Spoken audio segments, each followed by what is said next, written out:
سال کا ایک شخص اور تب وہ اپنے اس ٹیلنٹ کا مظاہرہ کرتا ہے بغیر کسی سے ہیلپ لیے، بغیر سیکھے، کیا خیال آیا؟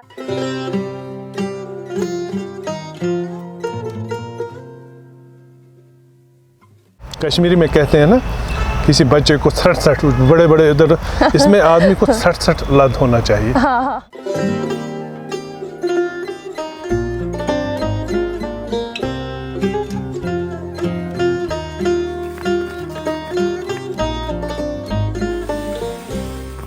آج ہمارے ساتھ اس شمارے میں ہیں افتخار احمد وانی، جو ایک پینٹنگ آرٹسٹ ہے۔ ان کی ایک بڑی ہی دلچسپ کہانی ہے اور خوبصورت کہانی ہے، وہ خود اپنی زبانی ہی ادا کریں گے۔ افتخار صاحب، آپ کا بہت بہت استقبال۔ وعلیکم السلام۔ اقرا صاحبہ، آپ کیسی ہیں؟ میں بالکل ٹھیک ہوں۔ اس سے قبل ہم آپ کی خوبصورت پینٹنگز کے حوالے سے بات کریں اور جو اللہ پاک نے آپ کو اس صلاحیت سے نوازا ہے، ہم جاننا چاہیں گے اور ناظرین بھی جاننا چاہتے ہیں کہ افتخار صاحب کہاں سے ہیں اور تعلیم و تربیت کا کیا معاملہ رہا؟ تیرا خیال ہے، تیرا جمال ہے، تو ہے، جب کہ مجھے بھی تابش و دانش نہیں کہ میں کیا ہوں۔ کیا بات ہے۔ قصبہ سوپور سے میرا تعلق ہے، نیٹو پلیس میری سوپور ہے۔ تعلیم و تربیت بھی وہیں سے ہوئی، گریجویشن میں نے وہیں سے کی۔ اس کے بعد پھر میں تعلیم کے سلسلے میں MBA کرنے کے لیے بنگلور چلا گیا۔ وہاں میں نے مارکیٹنگ میں ڈگری حاصل کی جی، اور کافی اسائنمنٹس وغیرہ کیے کمپنیز میں، اور جاب بھی کیا۔ پھر دلی وغیرہ میں بھی جاب کیا اور بنگلور میں بھی۔ اس کے بعد میں پھر کام کے سلسلے میں، روزگار کے سلسلے میں ہی مڈل ایسٹ چلا گیا، جہاں میں سعودی عرب، دبئی اور بحرین کے درمیان مڈل ایسٹ میں کام کرتا رہا۔ تو ایسے ہی جیسے کہتے ہیں کہ شکم کی آگ لیے پھر رہے ہیں شہر بہ شہر، سگے زمانہ ہے ہم کیا، ہماری ہجرت کیا۔ ہم تو یہی سوچ رہے ہیں کہ آپ کیا پینٹنگ میں سچ میں دلچسپی رکھتے ہیں یا شاعری میں دلچسپی؟ شاعری، شعر و شاعری اور پینٹنگ کا تو اپنا چولی دامن کا ساتھ ہے، دونوں چیزیں آپس میں آرٹ کے الگ الگ فارمز ہے۔ یہ شوق تو بچپن سے ہی تھا، جیسے سبھی کہتے ہیں کلیشے سا ہو گیا ہے، لیکن یہ بات اہم ہے، شوق تو بچپن سے تھا۔ تو میرے والد صاحب پیشے سے انجینئر تھے، وہ کافی حوصلہ افزائی کرتے تھے کہ آپ سکیچ بناؤ، کوئی کرکٹر کا مجھے وہ دیتے ہیں یہ بناؤ۔ ان کے پاس رہتے تھے کچھ پینسل، کاغذ، نقشے بھی کبھی کبھی میں ان کے ہیلپ کر لیتا تھا، اور کارٹون میں بنا لیتا تھا۔ بشیر احمد بشیر صاحب کا جو کارٹون ہے وہ روزانہ میں بناتا۔ میری ان سے ملاقات نہیں ہوئی، لیکن میں چاہوں گا کہ اگر وہ مجھے سن رہے ہوں تو میں یعنی کہ ان کا شکریہ بھی ادا کرتا۔ جو اندر جو دبی ہوئی خواہش تھی، اس نے بڑی ہلچل مچائی، اور میں پھر بالکل بے قابو ہو کے میں نے یہ کام پیشنیٹلی شروع کیا، اور میں ٹی وی بھی نہیں دیکھتا تھا اور اس میں بڑا انوالو ہو گیا۔ اور چونکہ میں نے اب اتنی بھی مطلب سمجھیے اس وقت میں ہو سکتا ہے 40 سال کا بھی ہوں، تو تب میں نے شروع کیا، اور پھر میں نے لگاتار میں بناتا گیا، تقریباً میں نے تب سے آج تک 500 پینٹنگز بنائی ہیں۔ اور سعودی عرب میں رہتے ہوئے وہاں پر مجھے بلاتے تھے Royal commission of Saudi Arabia اور سعودی کلچر اور ہیریٹیج سوسائٹی، اور ایک یمبو جگہ ہے وہاں ویسٹرن ریجن، وہاں فلاور فیسٹیول ہوتے ہیں، وہ Guinness book of world record ہے، وہاں پر وہ بڑا 15 دن کا فیسٹیول ہوتا ہے۔ وہاں مڈل ایسٹ کے آرٹسٹ کو بلایا تھا، اور میں اونلی ایکسپیٹریٹ تھا جس کو انہوں نے بلایا تھا۔ 40 سال کا ایک شخص اور تب وہ اپنے اس ٹیلنٹ کا مظاہرہ کرتا ہے بغیر کسی سے ہیلپ لیے، بغیر سیکھے، کیا خیال آیا کہ مجھے اسے اسٹیج پہ شروع کرنا چاہیے؟ جیسے کہتے ہیں کسی کام کو سیکھنے کے لیے کوئی عمر کی کوئی قید نہیں ہے۔ پہلے جب میں نے پوسٹ کیا، ایک پینٹنگ لینڈسکیپ بنایا، تو کافی گھر والوں نے، فرینڈس نے پسند کیا۔ سوشل میڈیا تو آ چکا تھا 2012 میں، تو پھر یہ سلسلہ بڑھتا گیا۔ یہاں آتا تھا کشمیر ویکیشن، تو میں کوشش کرتا تھا میں کہ ایگزیبیشن کروں، اپنا آرٹ لوگوں کو دکھاؤں، اور میں اس میں کوئی کسی سے ملا بھی نہیں تھا۔ یہاں پھر ملے، میں آرٹسٹ سے ملے، جیسے ہمارے سوپور کے کافی مشہور آرٹسٹ ہیں، بچہ صاحب ہیں، جاوید اقبال صاحب ہیں، روف کیاسی صاحب ہیں، اور یہاں میری ظہور